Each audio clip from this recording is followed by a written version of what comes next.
Bonjour Jérôme. Bonjour Swan. Merci d'avoir accepté notre invitation. Merci à toi de m'avoir invité. Merci. Tu es frigoriste, passionné par les anciennes civilisations et les mystères archéologiques. C'est donc grâce à cette formation professionnelle que tu as pu mettre en corrélation tes connaissances en froid et climatisation avec tes recherches pour l'égyptologie et les pyramides. Est-ce exact? Oui, alors en fait ma formation professionnelle de frigoriste m'a permis de comprendre un petit peu le principe d'utilisation que je présume de la grande pyramide d'Égypte, du plateau de Gizeh. Car dans ce principe d'utilisation, je vois pour ma part un système de dynamisation de l'eau qui utilise un principe d'évaporation et de condensation, et ce principe est utilisé dans ma profession. D'accord. Tu as cherché à comprendre pourquoi et comment ces constructions époustouflantes ont été bâties, particulièrement la Grande Pyramide. D'ailleurs, peux-tu me décrire brièvement le plateau de Gizeh, une introduction? Oui, alors le plateau de Gizeh en Égypte, c'est un des plus connus de la planète. Hein. Il y a trois belles pyramides sur ce plateau. Donc, pyramide dite de Khéops, celle de Khéphren et de Mykérinos. Et ça reste des monuments énigmatiques, puisque comme je pense que la théorie officielle qui nous dit que ce sont des tombeaux de pharaons est erronée. Et on se retrouve face à des constructions gigantesques qui ont été faites par des Égyptiens qui n'avaient que des moyens simples à l'époque, où on nous apprend que ces monuments ont été bâtis en moins de 1500 ans à peu près avant Jésus-Christ. Et ces bâtisseurs étaient vraiment... Je bloque, je cherche les mots. Voilà, ils avaient des connaissances et des techniques que l'on ne comprend pas, parce qu'à l'heure actuelle, si on voudrait reproduire de tels monuments, je crois qu'on aurait énormément de mal. D'accord. Et donc tu as écrit un premier ouvrage intitulé L'eau de la pyramide, l'eau de la Grande Pyramide. La Grande Pyramide. Où tu démontres que les pyramides ont bien d'autres fonctions que les tombeaux pharaoniques. C'est exact. Peux-tu nous citer quelques preuves tangibles? Déjà, la preuve la plus tangible, c'est que l'on n'a jamais retrouvé de pharaons, de dépouilles de pharaons, dans aucune pyramide en Égypte. Voilà. Malgré ce qu'on peut nous apprendre, aucun égyptologue ni archéologue n'a retrouvé un sarcophage comme la forme du sarcophage que l'on connaît, hein, forme humaine, avec une momie à l'intérieur. Même des pyramides qui étaient scellées. C'est-à-dire qu'il y a des archéologues qui ont essayé de pénétrer à l'intérieur de pyramides qui étaient scellées, donc qui avaient été fermées depuis leur construction. Et à leur grande surprise, ils se sont retrouvés à l'intérieur face à des couloirs et des pièces complètement vides. D'accord. Tu as recensé plusieurs formes pyramidales et dans plusieurs pays différents. Mm-hmm. Peux-tu nous en citer quelques-unes et nous en dire quelques-unes ailleurs qu'en Égypte? Il y en a partout sur Terre, en fait, des pyramides. Lorsqu'on se penche un petit peu sur ce sujet, on s'aperçoit qu'il y a des pyramides sur tous les continents du globe, quasiment. Il y en a énormément en Amérique du Sud, au Mexique, au Pérou. On en retrouve aussi en Chine, on en retrouve en Europe, beaucoup en Afrique, notamment en Égypte. Et la particularité, c'est que les bâtisseurs de ces édifices ont tous repris le même concept pyramidal. Donc on a le droit de se poser des questions, puisqu'elles ont été soi-disant faites à des époques différentes, par des civilisations différentes. Et malgré cela, en fait, on s'aperçoit qu'ils ont tous repris ce concept de pyramide. Tu dis, je prends un extrait de ton livre, tu dis toutes les pyramides connues, oubliées, cachées, englouties, enfouies, détruites ont un point commun, leur orientation. Quelle est donc cette orientation commune à ces édifices? Moi, je me suis rendu compte d'une chose, c'est tout particulièrement en Égypte, lorsqu'on regarde un petit peu tous les sites d'Égypte où on retrouve des pyramides, toutes les pyramides ont cette orientation, c'est-à-dire que leurs quatre faces sont orientées vers les 4 points cardinaux, vers le nord, le sud, l'est-ouest. Enfin, je parle du nord magnétique, hein, et non géographique. Voilà. Et on retrouve un petit peu la même orientation sur d'autres pays, comme par exemple en Chine. On s'aperçoit qu'aussi toutes les pyramides ont cette orientation. Il y a certains pays où cette orientation n'est pas respectée, mais la plupart du temps, on se rend compte aussi que l'implantation même de la pyramide fait ressortir très souvent les solstices ou les équinoxes. D'accord, c'est aussi en cherchant à comprendre l'orientation de ces vestiges que tu t'es intéressé aux ondes de forme. Donc, quels sont ces principes et ces influences sur la matière? Alors oui, quand je me suis rendu compte que tous ces édifices, surtout en Égypte, avaient cette même orientation, j'ai un petit peu creusé le sujet et il y a des chercheurs qui ont mis en avant le fait que la forme géométrique pyramidale, de par le fait de respecter cette orientation, va générer une énergie. Alors ils appellent ça émission de forme ou onde de forme. Et apparemment cette énergie a un impact très bénéfique sur tout le vivant. C'est-à-dire que ça soit sur les plantes, sur les humains, sur des boissons aussi, on peut énergiser des boissons, des aliments, et on se rend compte que très souvent, si par exemple on dynamise de l'eau sous une pyramide, on se rend compte que le goût change. Et donc il y a bien un impact sur l'eau, et c'est voilà, c'est justement lorsque j'ai essayé de creuser dans ce sens que à un moment j'ai essayé de trouver le rapport qu'il pouvait y avoir avec le vivant sur Terre. Et en fait c'est l'eau. On se rend compte qu'en fait tout être vivant, que ça soit végétal, animal ou humain, est composé en grande partie d'eau. Donc en fait je me suis dit, est-ce que en fait cette onde de forme pyramidale n'agirait pas en fait sur la molécule d'eau? Voilà. C'est comme ça que je suis parti sur mes recherches sur l'eau. Très bien. Tu as fabriqué en tube de cuivre la squelette de la forme pyramidale qu'on voit là, sur la table, en respectant les données de la grande pyramide. Et donc forcément, j'aimerais savoir quelle expérience en as-tu fait de cette pyramide qu'on voit sur la table en cuivre, et quelles sont les mesures exactes de la grande pyramide pour que tu puisses la reproduire. Alors en fait, moi j'ai fabriqué cette petite pyramide parce que j'ai découvert les travaux de Yannick von Dorn. Donc c'est une personne qui a mis en avant ce qu'on appelle le principe d'électroculture. Et lui s'est servi justement de petites pyramides en cuivre qui respectaient justement les dimensions de la grande pyramide.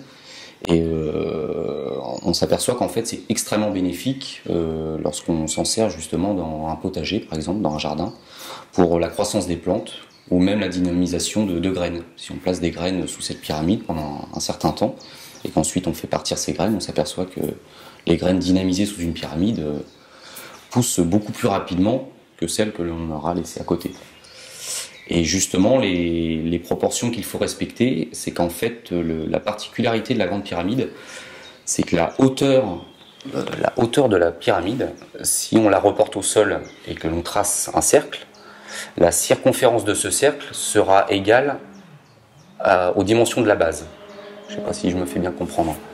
Très bien. Voilà. Moi, j'ai bien compris. Et donc, cette forme géométrique précise fait aussi ressortir le nombre d'heures. Le nombre d'heures, c'est une constante mathématique que beaucoup de gens connaissent, c'est le 1,618, etc. Voilà. Et... Tu dis qu'il ne faut pas laisser trop longtemps le sujet à dynamiser dans la pyramide. Pourquoi?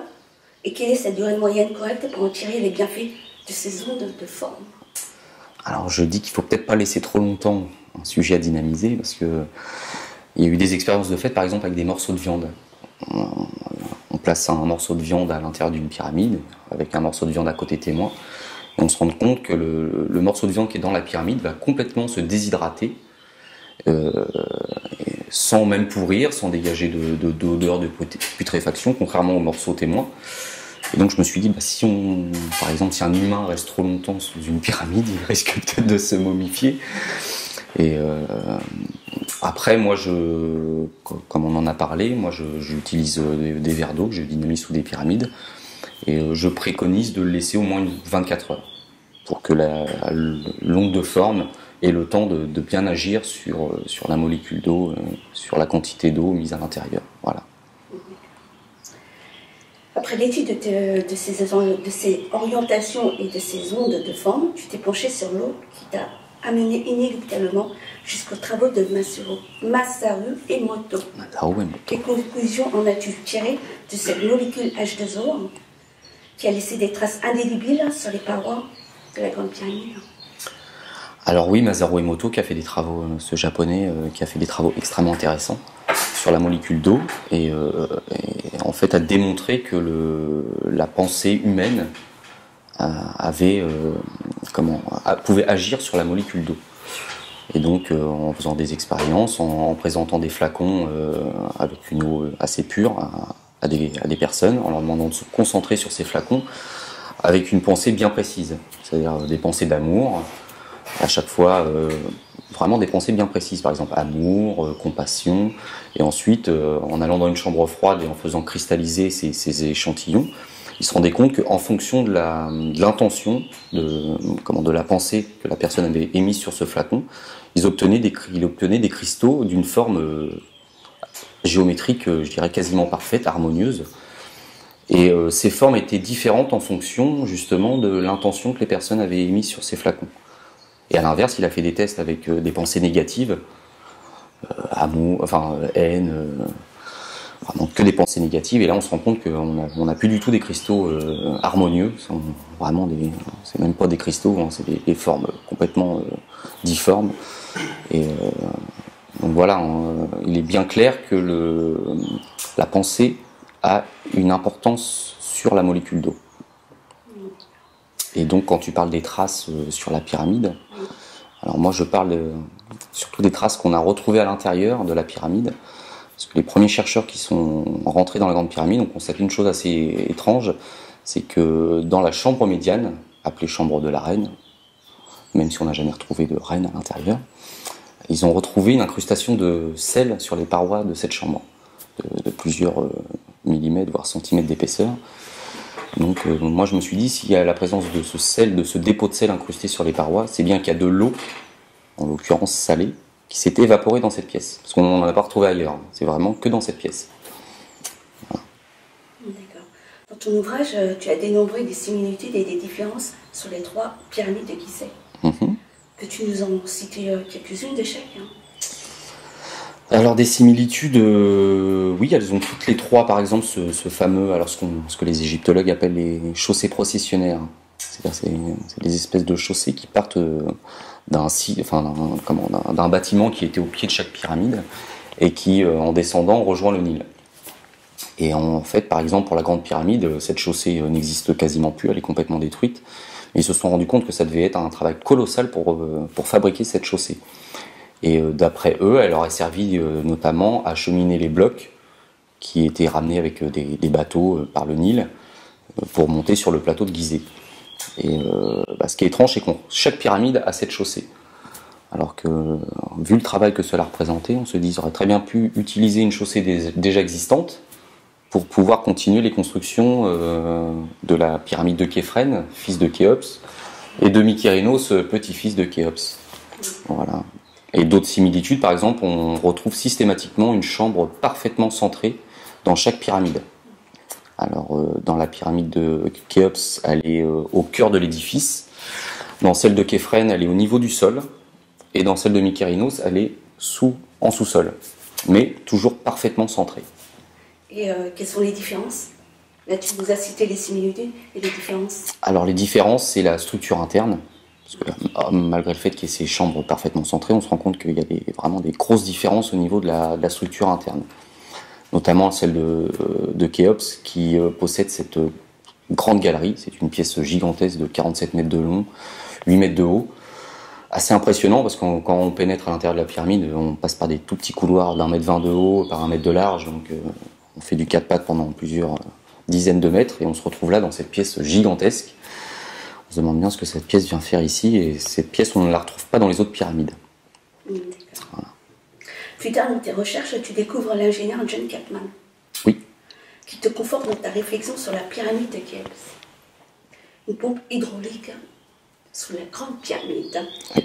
Peux-tu nous en dire davantage sur son but et ses moyens au sein de la pyramide?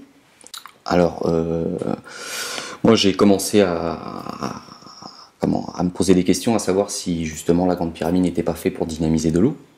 Donc j'ai essayé de voir si d'autres personnes avant moi avaient été dans ce sens de recherche. Et c'est comme ça que j'ai découvert John Cadman.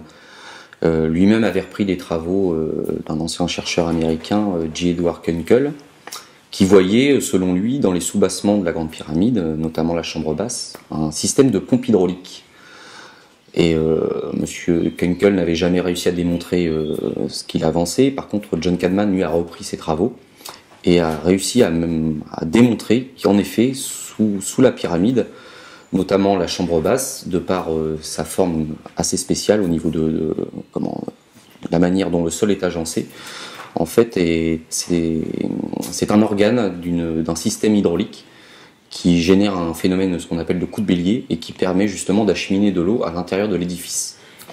Donc de l'eau soit tirée d'une nappe phréatique souterraine du plateau de Gizeh, voire pourquoi pas du Nil. Voilà. Donc grâce aux recherches de ce monsieur, j'ai pu déjà avoir une pièce de mon puzzle, comment acheminer de l'eau au sein de la pyramide. Voilà. Après ces 3 années de recherche, tu as conclu que la Grande Pyramide serait une centrale de production d'électricité. Peux-tu nous en dire un peu plus sur cette énergie libre? Alors, production d'électricité, en fait, pour moi, c'est pas son but initial, mais en effet, je pense que la pyramide était capable de produire une énergie électrique par plusieurs moyens,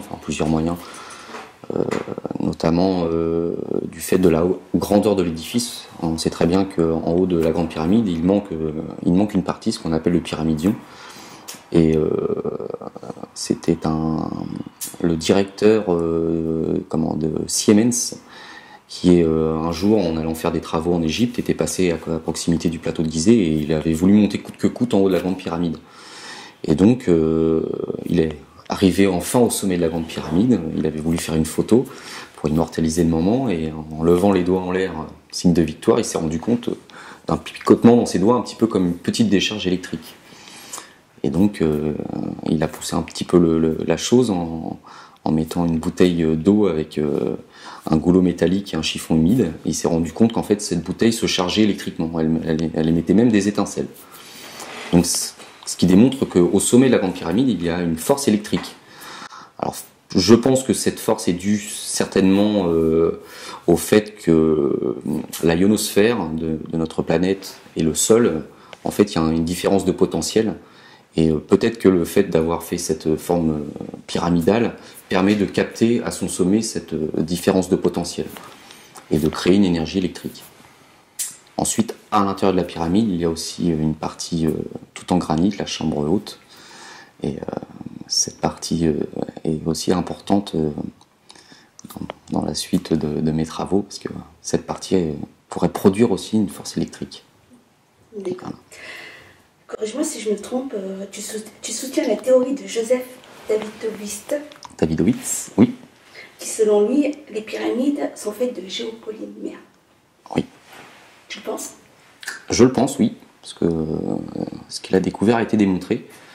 En fait, le géopolymère, ce serait en fait une espèce de béton réaggloméré, en fait, comme on fait nous maintenant à notre époque. Et il y a eu des tests de fait sur certains blocs de la pyramide. Et on a notamment retrouvé des cheveux humains dans certains blocs. Donc ce n'est pas du calcaire naturel qui a été extrait de carrière, ça a bien été un calcaire qui a été reproduit par ce principe de géopolymère. Et aussi il y a eu des recherches faites par rapport au paléomagnétisme.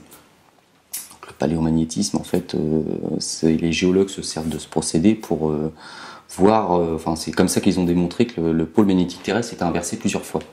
Parce que sur plusieurs couches, il y a des particules ferreuses dans le sol qui, au moment où la pierre va se former, ces particules s'orientent naturellement vers le pôle magnétique de notre Terre. Et en fait, en faisant des prélèvements sur plusieurs blocs, ils se sont dit que si les blocs étaient vraiment des blocs naturels extraits de carrière, du moment de leur extraction jusqu'à la mise en place à des hauteurs vertigineuses dans la pyramide, il y aurait eu un déplacement complètement aléatoire des blocs, et donc ces particules ferreuses auraient des orientations complètement aléatoires sur tous les blocs sur lesquels ils ont fait les prélèvements. Et là, il se rend compte qu'il y a beaucoup de blocs, ils ont tous, ces particules ferreuses ont tous la même orientation. Ce qui veut bien dire que ces blocs ont été coulés à cet emplacement, par ce principe de géopolymère. Et c'est ce qui expliquerait beaucoup de choses par rapport à la fabrication de cette pyramide. Et donc, tu ne peux pas croire que les blocs de pierre de la Grande Pyramide ont été assemblés par lévitation et par la puissance du son, comme l'affirmait Edgar Cayce. Alors, je n'ai pas été m'aventurer sur ce terrain de lévitation. Pour moi, enfin pour ma part, je pense que ces pyramides ne sont pas les vestiges des Égyptiens. Pour moi, c'est les vestiges d'une ancienne civilisation. Et les Égyptiens se sont peut-être certainement réappropriés ces monuments. Et certainement que cette ancienne civilisation avait des connaissances, je pense, qui nous dépassent. Et pourquoi pas aurait maîtrisé justement l'antigravitation. On commence à peine à redécouvrir. Et ce qui permettrait justement d'élever les blocs à des centaines dizaines de mètres, très simplement. Et pourquoi pas par le son, en effet. On retrouve des sites, par exemple, c'est au Pérou, alors je cherche le nom du site, on retrouve des blocs gigantesques, je crois que le plus gros fait 300 tonnes, et on a retrouvé la carrière, soi-disant, où ces blocs ont été extraits, qui est à 7 km plus loin dans une vallée. Donc pour monter ces blocs en haut de la montagne, 300 tonnes, s'ils avaient eu un système anti-gravitation, ça aurait bien arrangé les choses. D'accord. Aurais-tu une idée sur les bâtisseurs de ces pyramides? Ouais, alors comme je le disais, je pense que ce sont les bâtisseurs de ces pyramides et faisaient partie d'une civilisation qui a disparu. Une ancienne civilisation. Certains parlent des Atlantes. On a retrouvé aussi beaucoup de crânes allongés dans beaucoup de pays du monde, des squelettes avec des crânes avec des formes extrêmement étranges. Voilà, je pense qu'avant nous, il y a des civilisations qui ont vécu sur Terre. Parce que nous, on reste, je dirais, sur l'échelle du temps de la planète. C'est ridicule notre passage, qui nous dit que des dizaines de milliers, voire centaines de milliers d'années avant nous, il n'y ait pas eu des civilisations hautement évoluées et qui auraient fait peut-être des bêtises qui les auraient amenés à disparaître, ou peut-être par des cataclysmes ou je ne sais quelle raison. Et peut-être que on retrouve les vestiges de ces anciennes civilisations qu'on va absolument attribuer à des Égyptiens ou des Aztèques ou des Mayas. Et en fait, la plupart de ces peuples disent bien que non, ces vestiges étaient là avant eux. Voilà. D'accord. Avant de te poser la toute dernière question, souhaites-tu ajouter ou préciser autre chose sur cette enquête pyramidale?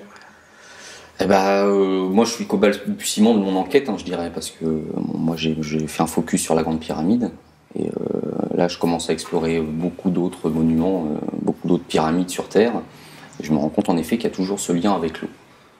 Donc j'ai commencé à élargir un petit peu mes recherches sur d'autres sites où je mets toujours en relation cette présence d'eau. Et voilà, je suis qu'au début de mes recherches. D'accord.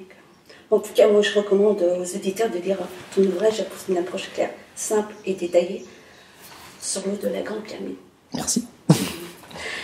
Et ma dernière question, c'est aurais-tu des livres qui t'ont marqué ou plutôt qui t'ont transcendé métaphysiquement? Oui, j'ai beaucoup de livres qui m'ont transcendé. Moi, il y en a un qui m'a fortement marqué, qui n'a rien à voir avec les pyramides. C'est Notre-Dame de l'Apocalypse de Pierre Jovanovic, qui relate l'histoire de Fatima. Un événement qui s'est passé en 1917 au Portugal. Et Pierre Jovanovic lui met peut-être plus en avant un côté divin du phénomène. D'autres parlent d'une apparition extraterrestre. Quoi qu'il en soit, il y a eu un événement extraordinaire qui s'est passé en 1917 au Portugal. Et moi, ça m'a ouvert l'esprit, parce que je me suis dit, là, il y a vraiment quelque chose. Soit c'est vraiment divin, et il va falloir reconnaître l'aspect divin de notre existence, ou soit c'est vraiment extraterrestre, Voilà, il va falloir se pencher sérieusement sur ce phénomène extraterrestre OVNI. Tiens, moi, j'ai fait le tour de mes questions. À présent, peut-être pourrais-tu nous faire une démonstration de la technique d'évaporation à froid? Oui, que je présume dans la Grande Pyramide. Voilà, je peux vous faire voir. Faire une démo de tout ton appareil, tout ce qu'il y a. Voilà, on va faire ça. Ok. Ok. Je t'en remercie beaucoup. C'est moi. Beaucoup. Merci. Merci, Jeanne. Oui, merci. Merci, Swan.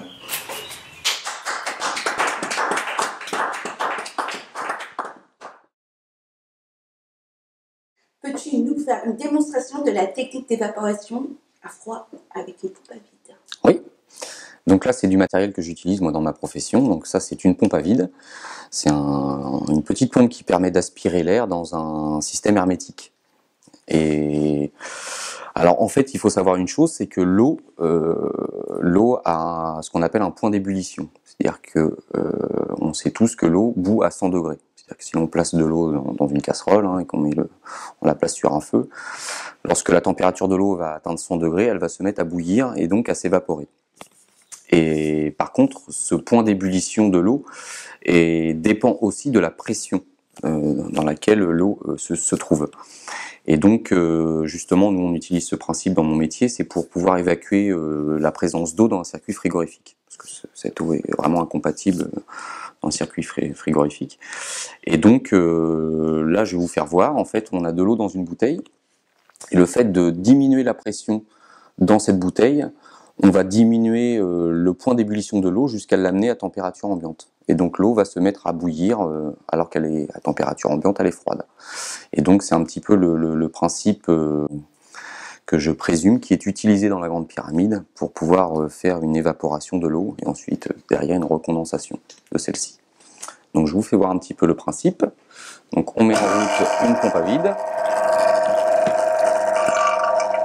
Alors, il va falloir regarder, c'est l'eau dans la bouteille. Voilà, là je diminue la pression dans la bouteille. Vous pouvez voir que l'eau, voilà, l'eau commence à bouillir. Alors que celle-ci est à température ambiante. Et donc je pense que ce principe était utilisé dans la Grande Pyramide pour pouvoir justement évaporer l'eau dans la chambre médiane. Et c'est ce qui expliquerait pourquoi dans la chambre haute on a des conduits d'aération qui communiquent avec l'extérieur. C'est justement pour extraire l'air pompé à l'intérieur de l'édifice pour pouvoir créer ce vide. Voilà. Et donc ce phénomène n'est pas dû au fait que j'aspire en permanence, parce que si je ferme la vanne et que j'éteins ma pompe à vide, du moment que l'on maintient toujours la basse pression dans la bouteille, l'eau continue toujours de bouillir.